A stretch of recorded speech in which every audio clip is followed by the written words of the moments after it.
Seperti itu. Artinya 17.800 member tidak pernah ketemu sama ownernya? Nah, boleh tanya siapa misalnya owner tersebut, pernah kenal sama owner, pernah lihat owner, pernah komunikasi dengan owner. Itu member? Ya, memang tidak ada hubungan. Dari segi manajemen itu, tidak ada hubungan sama sekali. Kan aneh nih.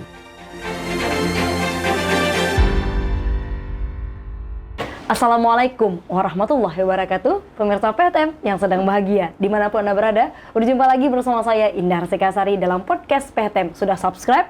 Tekan tombol lonceng pastinya untuk tetap update informasi-informasi dari kami. Hari ini di edisi kami 1 April 2021, tepatnya di episode ke-26 di tahun kedua. Kita mengangkat tema hari ini mengenai Yalsa Butik. Benarkah Yalsa Butik melakukan investasi bodong? Kita sudah bersama pengacara dari Yalsa Butik, Bapak Mukhlis Mutar Esa. Assalamualaikum, Pak Mukhlis. Waalaikumsalam. Terima kasih Bapak waktunya untuk PTM. Sama-sama. Benarkah Yalsa Butik melakukan investasi bodong, Pak? Enggak, dia sebenarnya begini, secara etika profesi kan, judulnya itu memang sukar untuk dijawab. Kan? Kalau saya menyatakan benar, berarti untuk apa proses hukum lagi, ya kan? Tapi kalau saya menyatakan tidak, memang ini perkara ini sedang diproses, kan? Maka dari itu mungkin jawaban saya, secara sosial biarlah publik yang menilai, secara hukum biarlah hakim yang memutuskan nantinya. Sampai di mana udah prosesnya, Pak? Prosesnya sudah di tingkat penyidikan. Penyidikan. Ya. Artinya kemudian ketika kita baca di media, owner Yalsa sudah menjadi tersangka. Tersangka, malah sudah ditahan. Sudah ditahan dan asetnya sudah disita. Ada 4 tindakan kepolisian yang telah dilakukan terhadap klien kami, yaitu penangkapan. Siapa yang ditangkap, Pak? Hanya 2 ownernya. Ownernya yang suami istri.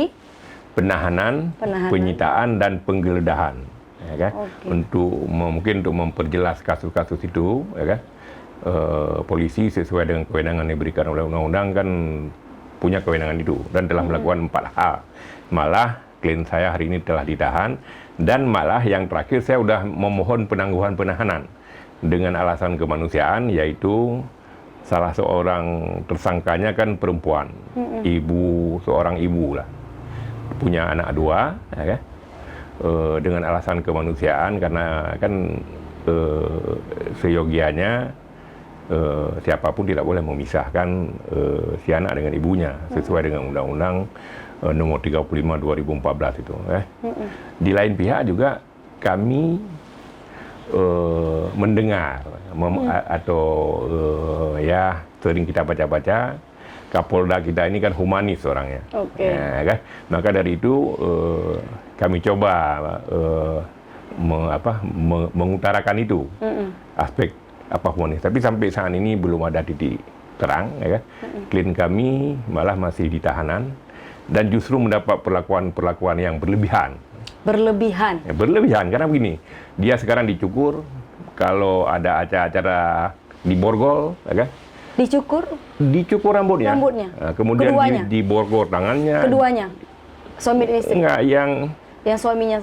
Yang lakinya. Yang suaminya. Kan? Kemudian juga ya mempersempit ruang gerak. Ya. Dan menurut Anda itu berlebihan? Ya, kalau menurut saya itu berlebihan. Ya kan? Karena seakan-akan kasus itu sebuah kasus besar. Ya kan? Sebenarnya kan kasus dalam perspektif hukum kan sama saja. Ya kan? Kok harus memahaminya seperti itu.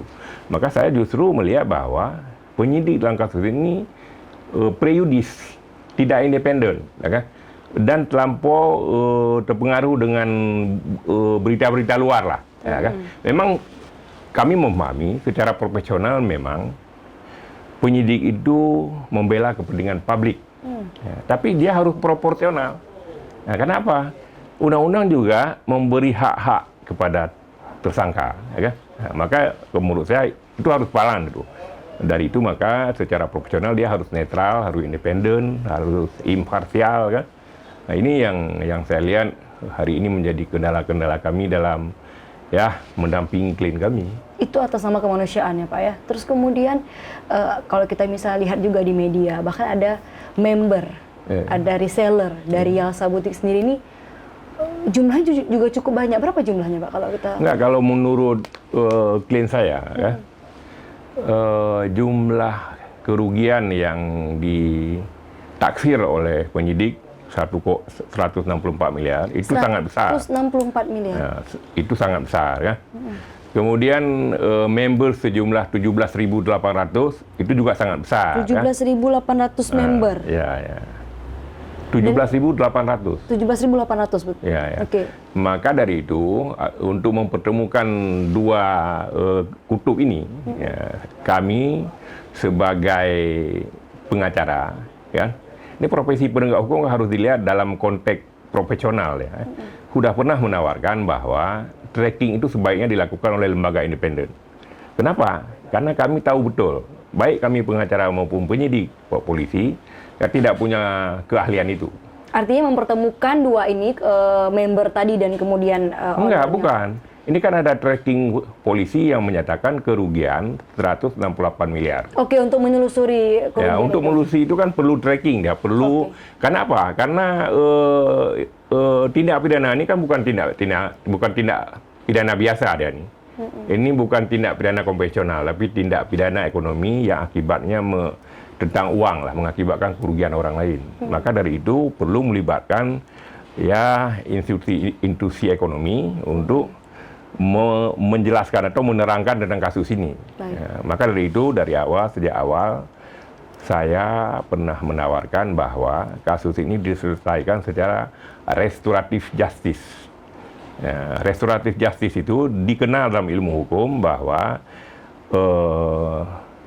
untuk kepentingan bersama lah, win-win solution tadi.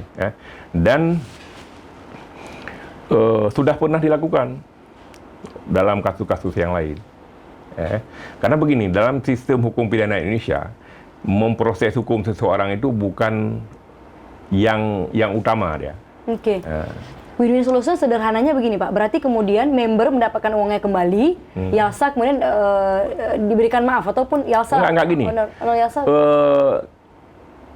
polisi pernah menerima itu, kemudian meminta tawaran konkret dari saya. Kemudian saya menawarkan, ya kan, owner membayar kembali, ya, tapi kan butuh waktu.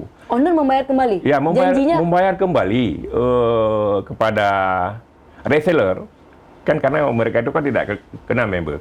Karena dalam manajemen Yalsa ini kan ada owner dengan berbagai nomenklaturnya, misalnya ada office, ada admin, ada staff gitu kan. Kemudian ada reseller, penghubung oleh Aceh, yang bahasa Aceh agen. Ketiga itu ada members yang keren sebagai investor. Gitu kan? Tadi member ada 17.800 orang. Enggak, itulah itu kalau menurut klien kami sangat banyak. Reseller sekitar 200-an. Reseller 200 orang. Agennya 200 orang. Iya. Oke. Kami pernah menawarkan ini akan dikembalikan, ya kan? Tapi dengan syarat ini kan aset mereka kan telah disita. Cukup Pak untuk enggak, itulah tawaran kami, hasil penjualan aset ditambah dengan harta-harta lain yang halal lah. Nah, soal dia mau cari di mana itu persoalan lain, tapi yang penting halal. Kemudian melibatkan polisi sebagai institusi sebagai lembaga yang melakukan penyidikan. Nah, karena gini, sebuah objek yang telah disita, polisilah yang mungkin lebih dipercaya sama orang dalam konteks menjualnya. Ya kan? Kalau kita pengacara atau lembaga-lembaga lain mungkin kan apa urusan kalian nanti. Ya kan? Kalau saya memang sudah dicap sebagai pembela. Sebenarnya secara profesi kami bukan membela perbuatan, tapi mendampingi atau membela kepentingan hukum dia dalam proses hukum. Ya. Tapi sudah dicap sebagai pembela ya Pak ya? Ya, enggak. Itu sebenarnya bahasa zaman tuh. Ya kan? Tak, kalau bahasa hukum sekarang penasihat hukum. Banyak kemudian pertanyaan yang muncul Pak Mukhlis. Bagaimana kemudian nasib para reseller ataupun member ini? Bagaimana uang mereka tadi? Sampai kapan? Mungkin selama saya menjadi pengacara ini kan saya banyak menghadapi pertanyaan-pertanyaan itu. Cuman kalau menurut saya sudah saya simpulkan, memang ada satu kata yang paling tepat, yaitu sabar. Ya kan? Karena konsekuensi dari proses hukum adalah kan semua kita harus melindungi proses hukum. Ya kan? Maka siapapun dia, apakah reseller, member, harus bersabar. Ini penyelesaian dari kasus ini. Yang benar sampaikan ke Bapak kapan? Janjinya atau kapan yang dia sampaikan Enggak, kepada Pak? ada, malah tiap hari saya jumpa. Karena gini, itu klien saya. Sebenarnya kalau secara hukum juga tidak depan untuk ditahan. Karena setiap hari mereka berada di Polda, membantu penyidikan. Karena gini, setelah diperiksa owner, mungkin diperiksa staff, diperiksa admin, diperiksa office. Sebagai tanggung jawab dia sebagai pimpinan kan harus dia dampingi itu semua. Nah, kan? Kemudian alat bukti, ya, semua data-data tentang itu kan udah dibawa ke polisi. Ya. Kemudian di lain sisi, kantornya sudah tutup. Berarti selama proses hukum ini, usaha butik itu tutup total.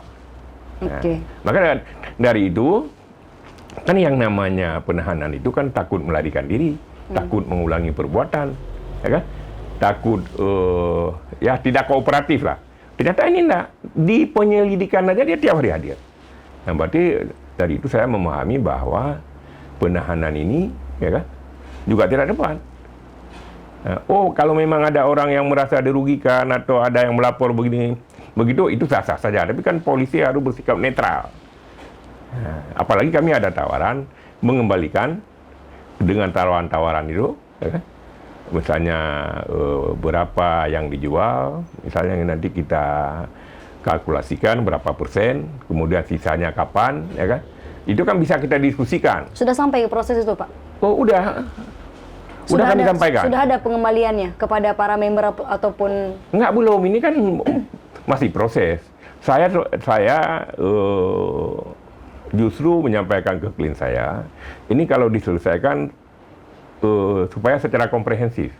Jangan terpengaruh dengan intimidasi yang datangnya per orang. Karena begini, ini yang menjadi members dalam kasus ini kan berbagai komponen masyarakat, ya kan?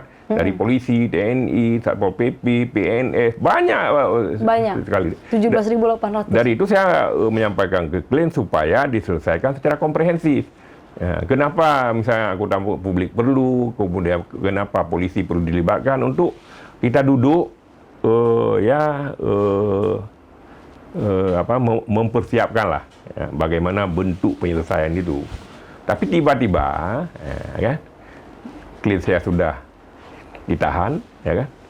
Ya sampai hari ini, sampai kemarin waktu saya jumpa, dia masih mengharapkan bahwa persoalan jaksa ini bisa diselesaikan secara restoratif justice. Secara win-win solution. Ya. Terakhir kemarin jumpa. Terakhir waktu saya membezuk dia dalam tahanan, ya kan? Dalam minggu ini. Dalam minggu ini. Berarti tadi sabar, Pak. Mungkin muncul juga pertanyaan, sampai kapan paling tidak? Apakah kemudian ada tenggat waktu ataupun kapan dia bisa? Sampai selesai proses hukum. Ini kalau memang diproses. Tapi kalau polisi atau lembaga kepolisian menganggap restoratif justice itu salah satu solusi yang baik, mungkin ya lebih cepat. Jika tidak, ini kan harus menunggu proses hukum. Dia kan masih ada penuntutan, ada proses persidangan, gimana? Nah, berarti sesudah itu, dari itu berdasarkan informasi yang masuk, ya saya sebagai penasihat hukum kan juga punya tanggung jawab moral bahwa bagaimana kalau diselesaikan apa lebih cepat. Apalagi kawan-kawan ini berpendapat bahwa ini kan menjelang Lebaran, menjelang puasa kan. Cuman ya saya tidak bisa berbuat apa-apa karena kan kewenangan menyidik ini kan di tangan kepolisian.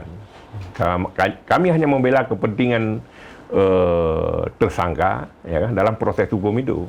Oke. Pasal apa, Pak, yang disangkakan? Apa? Pasal apa yang disangkakan? Yang disangkakan pasal 46 ayat 1. Badan hukum yang melakukan investasi, yaitu mengumpulkan dana dari masyarakat tanpa izin OJK atau Bank Indonesia.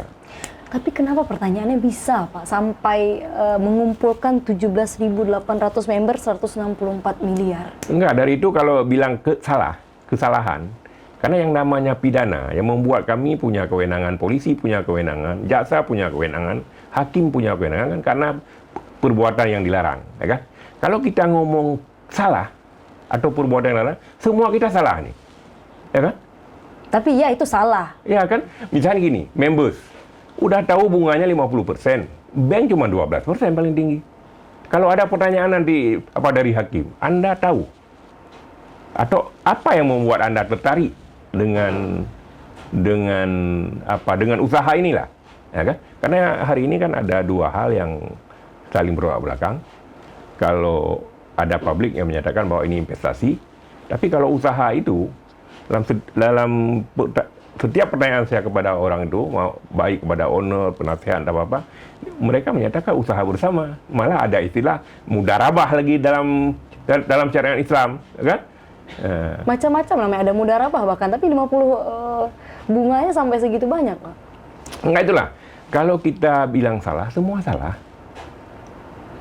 Ya kan? Betul, ini salah. Ya, investor saja udah tahu 50%. Kemudian reseller juga akan menerima tip. Setiap angsuran itu kan ada tip. Ada ini kan. Berarti kan secara hukum juga ikut salah, karena gini, di hukum itu kan menjadi istilah bahasa Aceh, tidur kedua di peh bajo, ya, mau dong. Ya, maka dari itu saya menawarkan itu restoratif justice itu. Ya. Dan sampai sekarang belum ada. Malah kalau seandainya klien saya ditangguhkan, ya kan, kemudian Kapolda bisa bersikap humanis terhadap klien perempuan saya itu, ya mungkin kita bisa komunikasikan. Ya kan?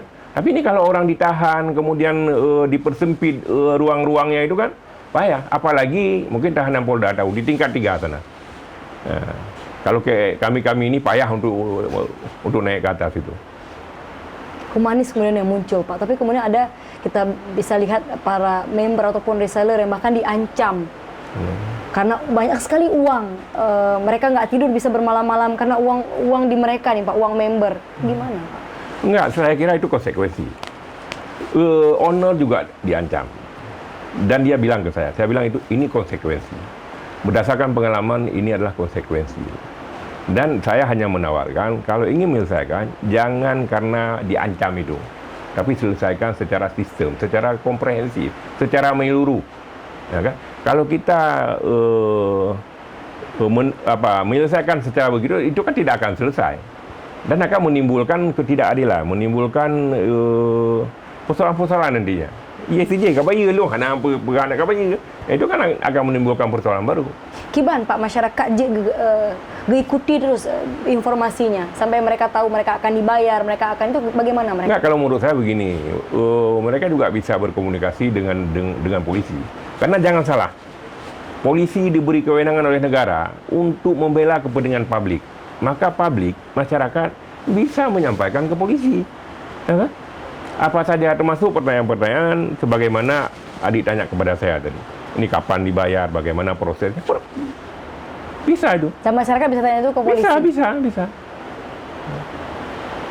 Sebab begini, kewenangan polisi, kewenangan jaksa, kewenangan hakim, kewenangan pengacara, itu satu undang-undang. Ya kan? Mereka bertindak atas sama undang-undang semua. Bukan atas keinginan suka-suka sendiri. Maka dari itu, dalam konteks membela kepentingan publik, ya kan, mereka itu bisa menanyakan, bisa menyampaikan solusi-solusi penyelesaian, ya kan. Jangan menganggap bahwa ya sudah berseragam, ya sudah takut mungkin, ya kan. Ini justru apa dengan saya? Ancam ini, pergi ke rumah malam-malam, foto rumah, itu kan tidak menyelesaikan masalah. Bapak juga diancam? Ya, saya kan hanya membela kepentingan klien. Ancaman fisik tidak ada, yang ada teror-teror seperti itulah, ya kan? Cuman saya kira itu bahagian dari kehidupan profesi saya. Saya bukan hanya ini kan, yang gede-gede ini juga pernah mengalaminya kan. Bahkan pernah mengalami lebih besar dari ini ya, Pak? Berarti ini kecil? Enggak dari itu. Kalau gini, perkara ini mungkin kecil bagi saya, tapi besar bagi orang lain. Saya tidak menyatakan kecil besar, kan? Tapi sebagai profesi, ya kan, saya sudah menawarkan apa yang saya tahu, apa yang saya pernah mengalaminya, yaitu restoratif justice itu. Sederhananya win-win solution. Ya. Bisa sama-sama diselesaikan dengan bisa kita pakai bahasa keluargaan atau musyawarah di situ. Itulah mungkin restoratif justice itu bahasa kita itu. Oke. Cuma itu istilah hukum namanya. Ya. Dan memang itu tidak ada apa di S1 tu. Saya udah dengar, udah tanya-tanya ke kawan-kawan akademi, ya kan. Ternyata itu pendidikan di tindak pidana ekonomi. Bisa sebesar ini Yalsa, Pak. 164 miliar, angka yang besar sekali. Siapa di belakang Yalsa, Pak? Enggak, kalau itu pertanyaan, sejauh ini saya tidak tahu. Dari itu saya tidak berani jawab ada atau tidak. Tapi yang sebagai mungkin informasi yang bisa saya sampaikan ke publik, ya, saya juga punya tanggung jawab untuk bersikap netral terhadap publik. Ya. Sebenarnya Yalsa ini lahir bulan Desember 2019 dan baru operasi 1 tahun 2 bulan. Itu masa COVID, Pak? Ya, ya. Mereka baru 2 periode. Dia gini, rupanya di internal Yalsa, walaupun sangat tradisional saya lihat, itu ada manajemen 6 bulan pertama bisa tarik modal. Berarti kan waktunya dibagi dalam periode 6 bulanan. 6 bulanan. Pada periode ketiga, bulan Februari, awal Februari 2021, itu proyek ini usaha ini kolab. Kolab ada beberapa kemungkinan menurut feeling saya. Ya kan? Mungkin pertama karena adanya laporan polisi itu. Kan setiap warga negara kan harus tunduk dan patuh kepada proses hukum. Laporan polisi maksudnya? Itu kan ada orang melapor. Berarti yang pertama kali lapor polisi? Enggak, yang maksud saya gini. Yang dimaksud dengan laporan polisi itu bukan polisi yang lapor, masyarakat juga bisa melapor. Yang pertama kali lapor siapa, Pak? Enggak, sampai hari ini saya belum tahu. Sampai hari ini belum tahu. Tapi kalau dari kodenya LPA itu namanya internal namanya. Ya kan, berarti internal polisi yang melapor. Dan itu dibenarkan. Kenapa? Internal polisi. Karena dalam praktek di lapangan kan mereka punya intelijen. Okay. Intelijen kan bisa pendeteksi dini itu kan. Kedua, menurut informasi yang saya dapatkan dari berbagai pihak, ini juga ada reseller yang curang. Misalnya ambil dari orang, dari tokoh-tokoh banyak uang, kemudian dia ya mungkin putar di tempat lain, ya kan? Dan nama itu tidak ada di ini. Ya kemudian juga mungkin ada model-model, ada yang store, ada yang enggak, ada biasalah yang namanya manusia kan, behavior manusia kan kita tidak tahu. Kemudian yang ketiga, saya mencium juga ada persaingan bisnis. Kenapa saya mencium ada persaingan bisnis? Karena saya lihat di publik ada celoteh-celoteh yang menyatakan hebat juga ya saat pada saat launching papan bunganya dari kantor gubernur sampai ke jembatan Santan. Di mana-mana papan bunga. Ya. Kemudian di lapangan saya juga melihat bisnis butik ini sangat banyak di Aceh. Ya. Dan mungkin saya dari itu saya lihat biar fair play, ini ya bisa diusut semua nih. Kalau bicara pelanggaran ini kan juga melanggar semua. Polisi telah mengusut dugaan investasi bodong, silakan, itu memang kewenangan mereka. Ya, tapi faktor-faktor lain yang mengikuti itu juga harus. Tadi Bapak katakan mereka ada sistem sendiri, lalu Bapak katakan tadi masih sangat rasional. Apa kemudian yang membuat member itu tertarik dengan Yalsa? Apa kemudian iming-iming Yalsa kepada para member sampai akhirnya bisa mengumpulkan 17.800 nih, Pak? Nggak, sejauh ini saya lihat itu keuntungan. Karena setiap orang yang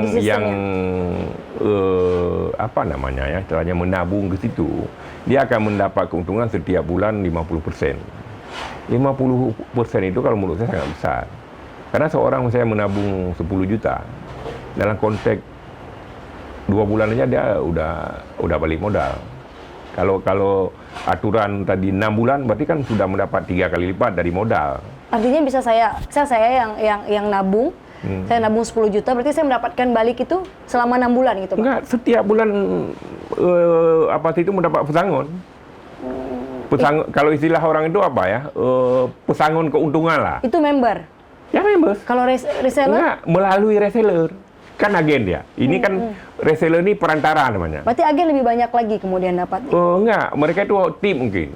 Tip ya. Setiap misalnya pembayaran keuntungan kepada members, dia mendapat tip. Saya berapa persen, tapi saya belum tahu itu. Karena apa? Tidak ada dalam sistem itu saya lihat. Gimana cara mereka bisa merekrut agen 200 ini, Pak?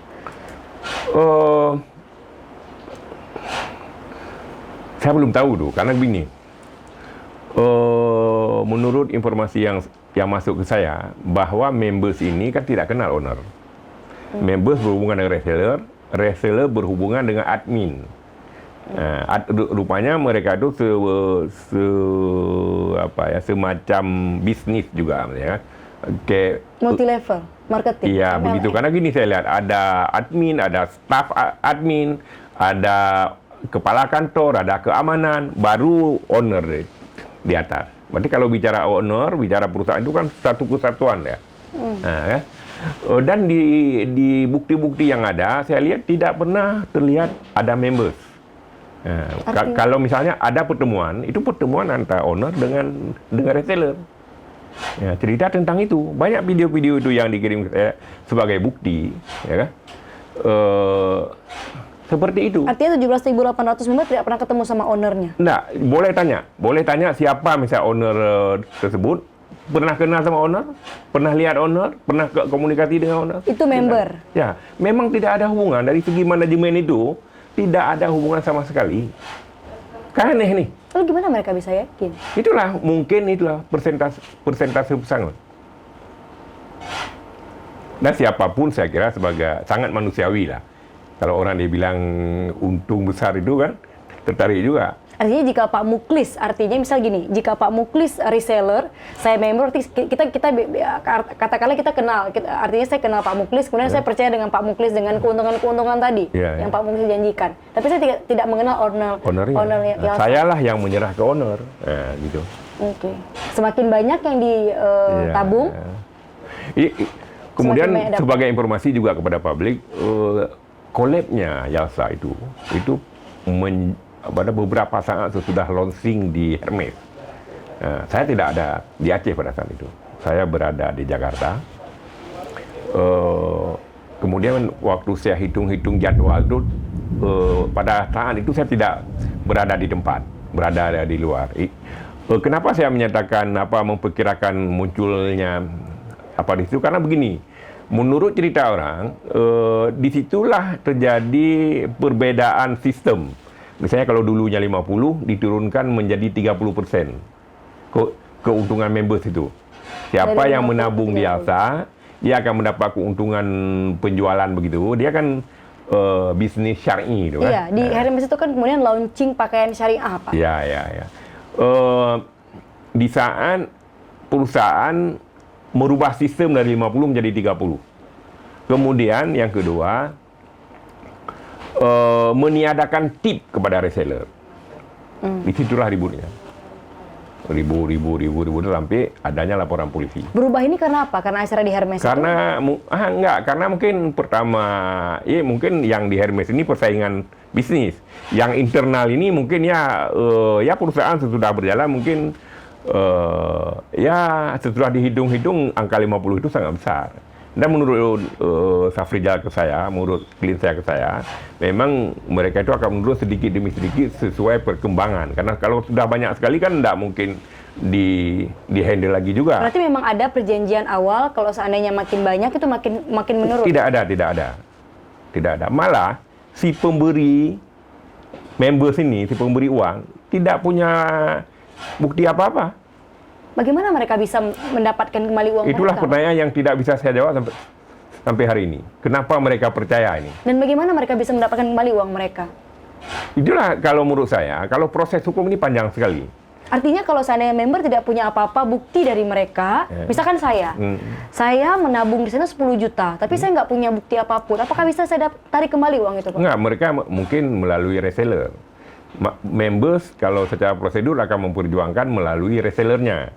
Resellernya lah yang melapor ke owner. Tapi sejauh ini saya lihat, kalau proses hukum ini berjalan lama, ini akan merugikan kita semua. 164 miliar. Iya, banyak sekali dan melibatkan banyak pihak. Apalagi menurut polisi dengan tidak mengurangi hormat kita kepada penyidik. 17.800. Dengan segala komponen masyarakat. Dengan berbagai bentuk. Dan yang paling lucu lagi melibatkan tokoh-tokoh. Ada tokoh di sana?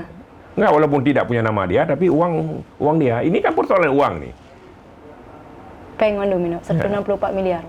Dan angka itu sangat besar. Kalau saya ingin membela klien saya ya sah-sah saja lah. Dia lihat Aceh ini banyak dana otsus, ya pergi ke Aceh, ya kan? Karena apa? Klien saya itu bukan orang Aceh. Si Emi itu bukan orang Aceh. Si Jal itu memang orang Aceh, orang Pasir dia. Klien Bapak Yang perempuan itu bukan orang Aceh. bukan orang Aceh. Yang laki-laki itu yang orang Aceh. Orang Aceh. Tapi dia kemudian berani. Enggak, saya lihat bukan soal berani. Ini kan persoalan usaha nih, ya kan? Sudah pernah sebelumnya, Pak? Belum. Owner ini Belum. melakukan hal yang sama di tempat. Enggak, malah si ceweknya dulu kan dia bisnis all shop. All shop. Ya, kan? Saya juga tidak paham itu, ya. Tapi menurut saya dampingi, saya akan mendapat istilah-istilah itu, kemudian mendapat berbagai informasi itu kan selama mendampingi mereka. Ya. Kalau si cewek ini hanya punya pengalaman all shop, jual beli internet, jual beli melalui Internet. medsos, Ya. Baik Pak, berarti kemudian kalau kita balik ke pertanyaan tadi, kemudian pertanyaan ini ditanyakan oleh banyak orang. Bisakah kemudian uang mereka kembali kalau tidak ada bukti? Bagaimana nasib reseller ini? Apakah dia bisa kemudian minta kembali aset-aset dari member ini Pak atau uangnya? Enggak, kalau komitmen klien saya sampai hari ini beliau menyatakan bersedia mengembalikan, ya kan? Soal mengembalikan berdasarkan data-data yang sama dia itu. Kecuali orang-orang yang berlaku curang tadi itu, ya kan? Karena tidak ada data sama dia kan tidak mungkin dikembalikan. Data di dia ada berapa Pak? Data dia mungkin kan berdasarkan buku admin dia. Dia kan emang gimana nih bisnisnya gini. Owner ini kan juga tidak, dia kan pimpinan ya. Kan? Ya, kalau pembukuan itu kan ada admin bidang pembukuan, admin pengeluaran, admin pemasukan, nah gitu. Artinya 164 miliar itu yang terdata kerugiannya. Nggak ada, itulah. Sekarang mereka lapor ke saya, Pak, angka 108 miliar itu sangat besar. 164 miliar. 164 miliar, sangat besar. Kemudian members yang disampaikan itu juga terlampau banyak. Karena menurut dia, menurut informasi yang dia terima dari bawahan dia mungkin, tidak mencapai apa segitu. Cuman dia juga tidak punya data konkret. Tidak punya data valid tentang itu. Maka dari itu, pada saat penyidikan, saya menawarkan kepada penyidik untuk menggunakan akuntan publik. Biar fair play. Pihak ketiga. Biar netral lah. Karena gini kan, profesi akuntan publik itu kan netral ya, independen, ya kan, imparsial, tidak memihak. Dia kan karena ini menyangkut pembukuan, menyangkut ekonomi, kan neraca keuangan itu perlu. Itu artinya saran dari pihak penasihat hukum. Pihak kami. Malah kami sampaikan secara tertulis. Dan itu akan menguntungkan kedua belah pihak misalkan Pak, atau misalkan minimal mempertemukan dua posisi yang berbeda ini, dua kutub yang berbeda ini, ya kan? Karena begini, kami klien saya dan kami kan juga kalau menyebutkan angka 164 miliar itu kan sangat tinggi. Karena konsekuensi nanti kan tadi bayar, ya kan? Mau dibayar kepada siapa? Kemudian ada angka member 17.800. Siapa saja. Ya kan? Pasti mereka punya data, Pak. Gimana? Pasti mereka punya data, kan? Punya. Itulah yang saya masukkan. Kita tidak menyalahkan ini berdasarkan informasi publik mungkin.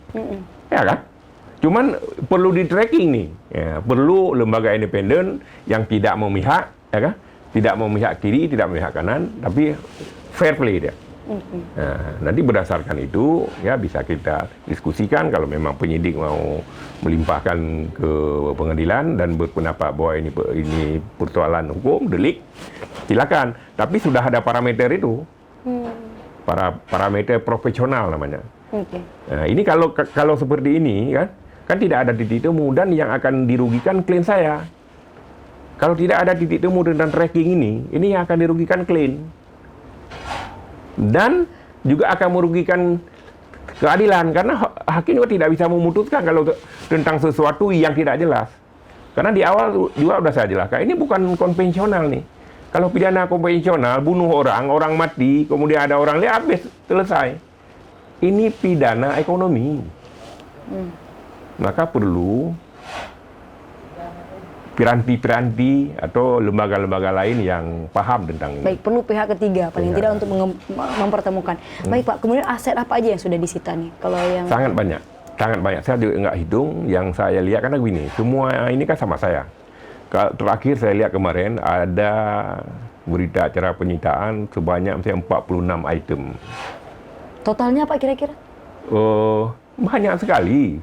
Tetek bengik yang misalnya orang ini pergi ke kantor. Itu sampai katakan 164 miliar? Enggak, itulah 18 itu pemasukan orang yang menyetor itu. Iya, maksud saya kemudian aset-aset itu ketika dijumlahkan Semua saya kira paling-paling ya. Sekitar belasan miliar juga. Itu udah ada mobil mewah, itu ada penyitaan mobil sekitar 7. Itu mobil mewah semua. Ada rumah 3 biji, ya. Juga rumah luar biasa juga kalau bagi ukuran kita, ya. rumah owner. Ya betul. Kemudian semua perangkat kantor. Kan di bisnis itu kan ada pakaian-pakaian tuh semua. Pakaian cari. Juga udah disita semua. Pembukuan semua, termasuk HP semua lah. 46 item itu sudah menyeluruh saya lihat. Termasuk emas, termasuk uang kontan yang ada di laci itu sudah diambil. Berarti Pak belasan miliar kemudian yang sudah ketika kita jumlahkan semua asetnya dari 46 tadi, kemudian tapi total kerugian sampai 164 miliar. Tapi kita bicara di depan tadi bahwasannya Bapak katakan nanti ada kemudian owner menjanjikan tadi. Kemudian ada usaha-usaha lain nih, misalkan apa gitu. Itu apa kemudian dijanjikan, Pak? Enggak, saya sebagai pengacara juga menanyakan. Ini kan perkiraan saya kalau yang disita ini kan paling-paling belasan miliar. Nanti apalagi ini kan benda bergerak. Kemudian yang namanya jual itu, ya kan juga akan turun harga dia. Betul. Ya kan? Nggak sama Pak, sama harga kalau beli. kita beli misalnya mobil beli 200, belum tentu lakunya 200 lah. Pasti dia. Nah, itu paling-paling sekitar belasan miliar. Artinya kalau tidak cukup yang sudah dijual itu apa yang Enggak itulah. Ini asumsinya dulu kan. Berarti kan antara kerugian dengan kemungkinan balik modal ini kan tidak balance. Jauh. Nah, bagaimana? Maka dari itu muncullah ide dari kami dengan barang-barang lain yang halal. Kenapa tadi ada poin melibatkan polisi? Selain kepercayaan juga untuk menilai kehalalan itu. Bagaimana barang-barang Barang halal begini, si Jan ini kan punya keluarga. Si Emi istri ini punya keluarga, punya kawan, punya saudara, kan? Kan juga bisa membantu dia. Nah, itulah yang saya masukkan. Secara hukum Anda harus bisa membuktikan kehalalan ini. Nah, misalnya kalau utang ada perjanjian utang. Kalau jual aset harus ada itu semua. Fair play semua. Oke, artinya dilibatkan semua keluarga, orang-orang terdekat betul. untuk bisa membantu. Ya. Kalau seandainya tidak, Pak, tidak juga misalnya bisa mencukupi ataupun bisa menutupi 164 miliar ini yang kerugian itu gimana? Enggak, kita kan berupaya karena begini. Dalam konsep kami di saat harga penjualan ini tidak sama dengan yang dituntut itu, ya kan? Kan ini kan pasti ada perbedaan, ya kan? Maka nanti ada sistem dia, ada mekanisme pembayaran. Misalnya untuk tahap pertama 50%, tahap kedua misalnya 20, 30, sehingga capailah 100%.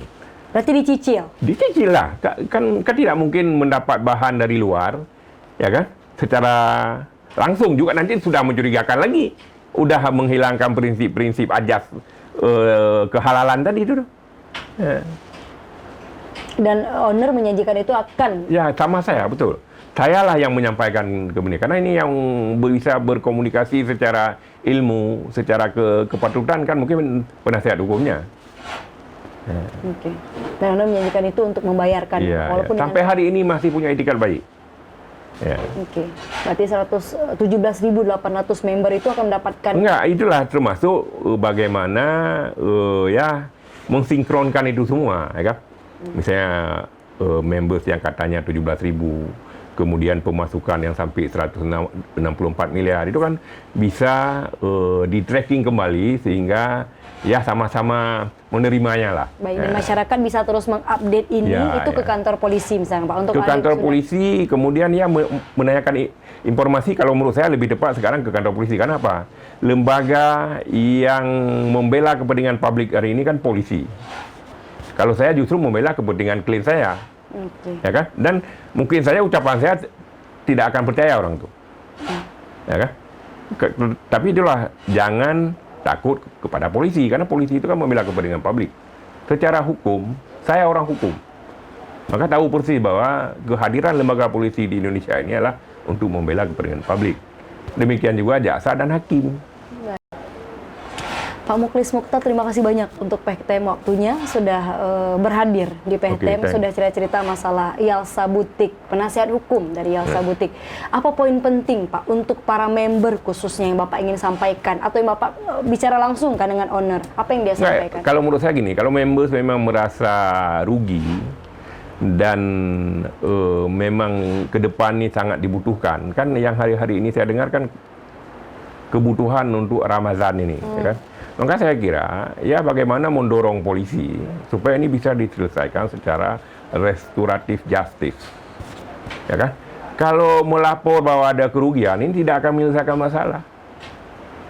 Dan saya akan kejar nanti, waktu di pengadilan akan saya kejar. Anda tertarik dengan Yalsa, kenapa?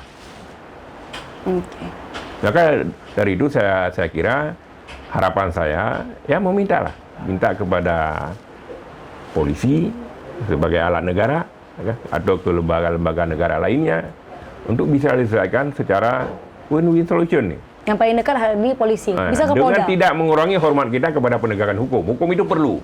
Berarti untuk saat ini masyarakat bisa datang ke Polda untuk tetap update. Ya, pertama menanyakan kedua bagaimana bisa menyelesaikan ini. Nah, jangan alasan hukum biasa. Ini kan hukum, bukan hukum biasa nih. Ini hukum apa, Pak Pengacara? Kalau hukum biasa namanya hukum konvensional. Saya gini, ini kan tindak pidana. Yang memberi kewenangan kepada polisi kan adalah hukum pidana, ya kan? Tapi ini bukan semata-mata hukum pidana, ya kan? Kalau hukum pidana misalnya pencurian, pembunuhan, penggelapan, itu kan gampang, itu konvensional. Ini hukum yang mengakibatkan kerugian orang lain. Kerugian itulah berupa uang. Uang itu kan sesuatu yang luar biasa lah bagi orang. Semua aspek kehidupan kan memerlukan itu. Maka dari itu perlu kearifan semua pihak. Nah, kemudian tegaknya hukum itu bukan hanya tanggung jawab polisi, juga tanggung jawab semua. Ya kan? Itulah ya mungkin secara ilmu itu. Ya kan? Jangan secara kekuasaan. Kalau secara kekuasaan ini kan hampir semua orang hari ini takut kepada polisi. Ya kan? Baik, paling tidak untuk mendapatkan informasi. Karena apa? Karena begini, masyarakat melihat hukum itu dari sepak terjang aparat penegak hukum. Sebenarnya hukum bukan itu saja lah. Baik, paling tidak untuk informasi-informasinya mereka jangan takut untuk ke polisi, ke Polda. Ya, melaporkan kepentingan hukum dia, kan? Karena fungsi polisi secara ilmu, secara hukum adalah membela kepentingan publik. Dan pastinya owner menjanjikan untuk mengembalikan. Berarti dua hal yang saya kira hampir ada titik temu, ya kan? Kemauan mengembalikan dan harapan adanya pengembalian itu. Nah, begitu. Ini berarti sampai mana Pak prosesnya? Ini masih tahap penyidikan, tapi permasalahannya muncul karena klien saya ditahan. Masih penyidikan lalu? Penuntutan. Kemudian persidangan. Nanti kemudian misalkan katakan member Anisarul bisa datang ke persidangan. Enggak, kalau ke persidangan saya tidak berani jamin itu kan sudah bertahap-tahap nanti. Ya kan? Kalau menurut saya sekarang lah, kenapa? Bulan Ramadan di depan. Baik. Artinya masyarakat dalam hal ini member dan reseller bisa ke polisi. Ya. Ke Polda dalam hal ini. Enggak, maksudnya bisa melapor, tapi bukan tentang perlindungan hukumnya. Mohon penyelesaian secara restoratif justice. Ya kan? Karena gini, kalau melapor tentang ini, ya kan? Berarti kan sama juga dengan minta dia dihukum. Minta dia dihukum, berarti kan tidak menyelesaikan masalah. Ya, itu pembelaan dari penasihat hukum, Pak. Kemudian tadi owner kemudian menjanjikan akan mengembalikan dengan cara menyicil tadi ya, Pak ya? Enggak, itu kan sistem yang kami tawarkan, ya kan? Bahwa ini, kenapa ini? Karena kan kita nggak mungkin mengembalikan seluruhnya, karena ini kan ada proses penyitaan tadi yang mengakibatkan harga-harga ini jatuh. Nah, kemudian juga adanya tracking antara pemasukan dengan pengeluaran ini kan belum balance ya. Nah, maka terlepas daripada itu, berapa persen pun tentang itu kan nanti kita akan bayar. Tapi yang bayar tetap 100%. Tapi untuk yang pertama itu kan tidak mungkin 100%. Oh, berarti akan tetap dibayar 100%, tapi Dengan sistem yang disepakati lah. Nah, gitu. baik. Ya. Pak Mukhlis Mukhtar, penasihat hukum dari Yalsa Butik. Terima kasih banyak Pak waktunya untuk PTM. Oke, terima Ada lagi kasih. yang disampaikan Pak terakhir? Enggak, saya hanya satu. Perkara ini bisa diselesaikan secara restoratif justice. Dan sistem itu bukan hanya terjadi di Aceh, banyak sudah dilaksanakan di daerah-daerah lain. Kejadian yang sama seperti ini? Ya. Enggak, bukan kejadian yang sama, mungkin hampir sama lah. Mirip? Ya. Baik. Terima kasih banyak Pak Mukhlis Oke, Mukhtar. terima kasih. Terima kasih juga buat Anda pemirsa PTM. Tetap subscribe pastinya untuk tetap update informasi dari kami. Saya Indra Sekasari pamit. Wassalamualaikum warahmatullahi wabarakatuh. Sampai jumpa di episode berikutnya.